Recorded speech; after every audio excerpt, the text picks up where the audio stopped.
அந்த பல்லடம் நகரமே குலுங்கின்ற அளவுக்கு கடல் போல் மக்கள் வெள்ளம் காட்சியளிக்கிறது.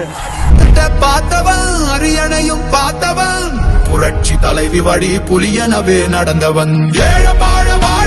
இன்னைக்கு நாட்டுல இன்னைக்கு நகையை திருடுவாங்க, வைரத்தை திருடுவாங்க, பணத்தை திருடுவாங்க.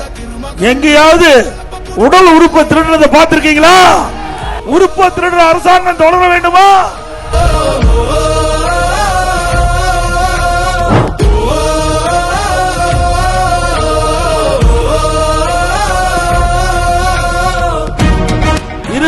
பாலிடெக்னிக் கல்லூரி, 4 பொறியியல் கல்லூரி, 4 வேளாண்மை கல்லூரி, 5 கால்நடை மருத்துவக்குழு ஆராய்ச்சிகளையும், அதுல ஒரு கல்லூரி உங்களுடைய மாவட்டம் உடுமலைப்பேட்டையில கால்நடை மருத்துவக்குழு ஆராய்ச்சி 250 கோடி 250 கோடி கொடுத்து நான் கொண்டாந்த அரசாங்கம் புயலா உருவாச்சு. நம்ம சேரும் போது வெற்றி வந்து விழுந்தாச்சு. மக்களை காப்போம், தமிழகத்தை மீட்போம். மக்களை காப்போம், மக்களை தமிழகத்தை மக்களை தமிழகத்தை மக்களை தமிழகத்தை பை பை ஸ்டாலின்.